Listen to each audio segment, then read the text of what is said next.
Welcome back to City Education, your home for education in all forms, shapes, and sizes. Today we begin an exciting new series about intellectual property, the legal protection that helps you own your ideas. Whether you're an entrepreneur building a brand, a law student learning the ropes, or just curious about how businesses protect their names, logos, and more, this series is for you. In this episode, we're diving into trademarks. Those powerful signs, symbols, and names that say, "This is mine." What makes a trademark valuable? How do we register one? And what happens if someone copies yours? Let's break it down, step by step. So, what is a trademark? Well, it's a sign, a symbol, a word, a shape, or even a color that businesses use to say, "This is my product. This is my service. This is where I stand out from the competition." A trademark's job is to distinguish one brand from another.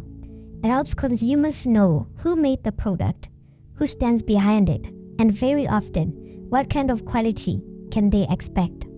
In South Africa, a trademark must be distinctive and capable of graphic representation. Think of it as a business's badge of origin. Its legal identity in the marketplace. From something as simple as a word to something as abstract as scent. If it can help customers recognize your brand, it might qualify as a trademark. Now let's get technical.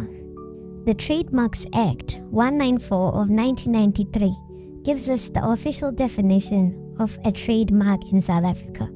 It defines a mark as any sign capable of being represented graphically. That includes traditional marks like names and logos, but it goes further.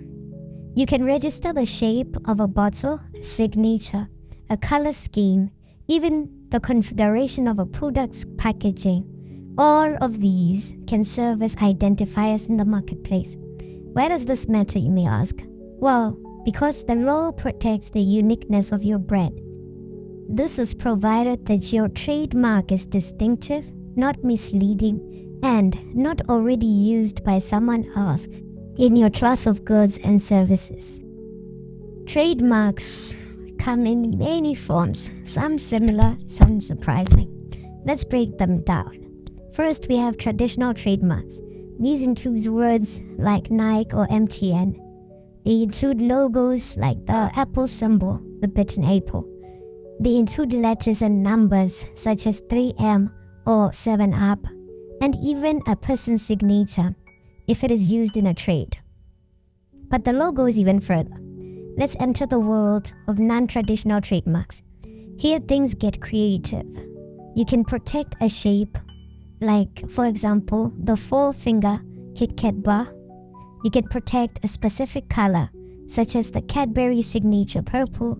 You can protect a sound, like the Nokia tune or the roar of the MGM lion.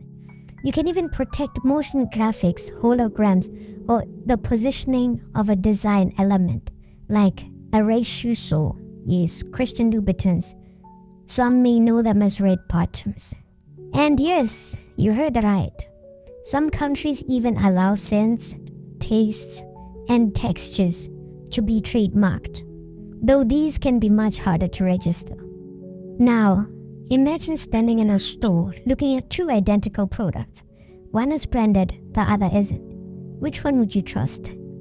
Which one would you be more likely to buy? Now that's the power of a well-known brand. A trademark isn't just a badge, it's a message. It says, "You've seen me before. You can trust me. I represent quality." In law, a well-known trademark holds even more value.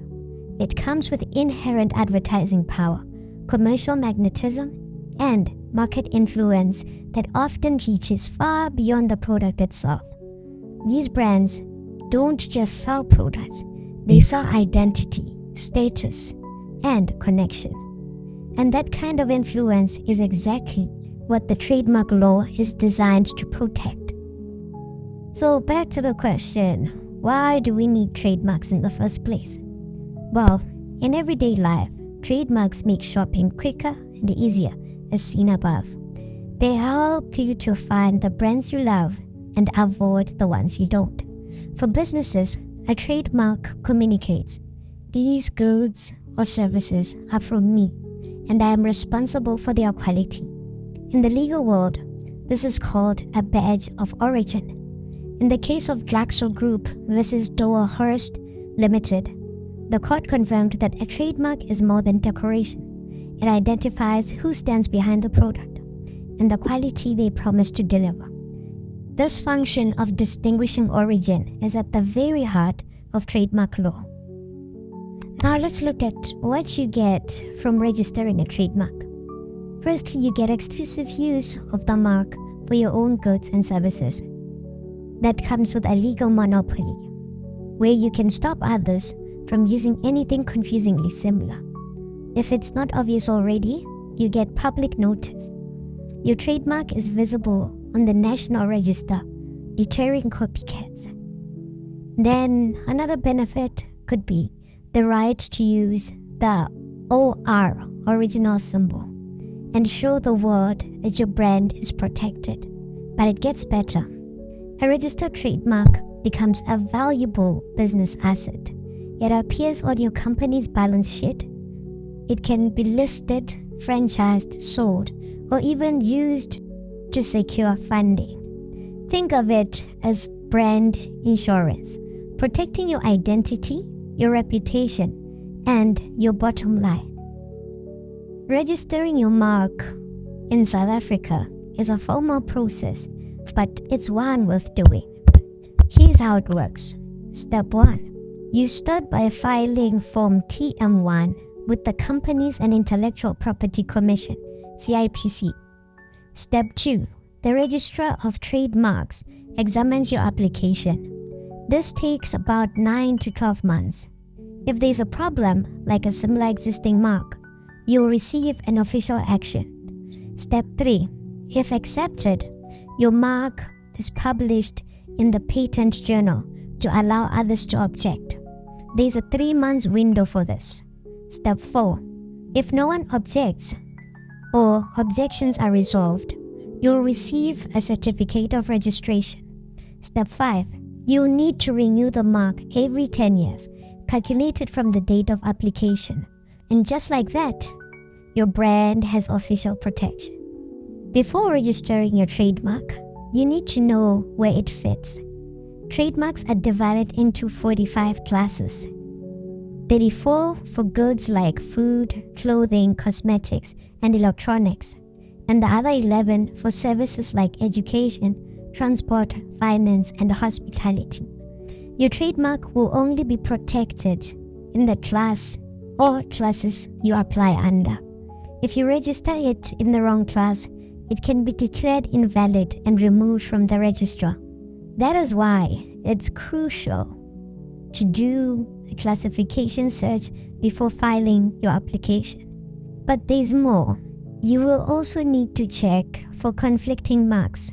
Those that look or sound similar, use similar prefixes or suffixes, or have translations in South Africa's 11 official languages. For example, Quick Mart and Quick Mart look different but sound the same.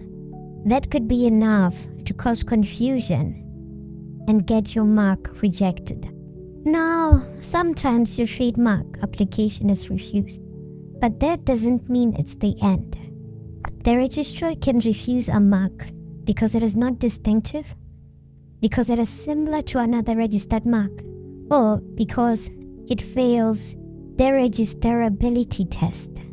But don't panic, you may still have options. Firstly, you can request an informal hearing before the registrar to make an oral or written argument.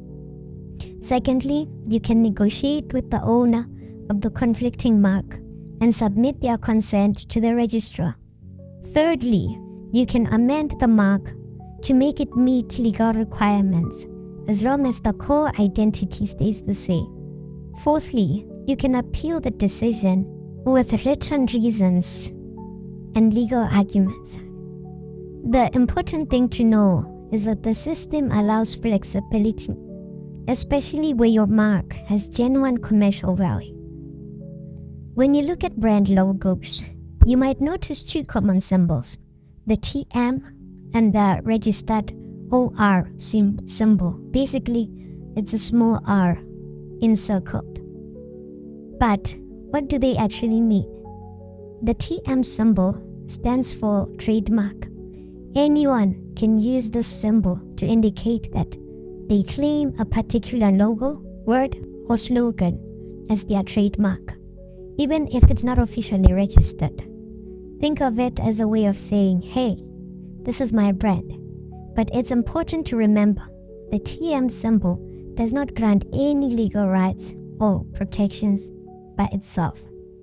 On the other hand, the OR symbol means that a trademark is officially registered with the government's trademark office. This registration gives the owner exclusive legal rights to use that mark for specific goods or services.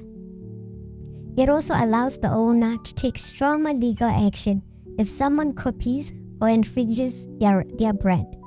So, while you can freely use the TM symbol to signal your claim over a brand, only registered trademarks can legally use the OR symbol. Using the OR without registration is actually against the law.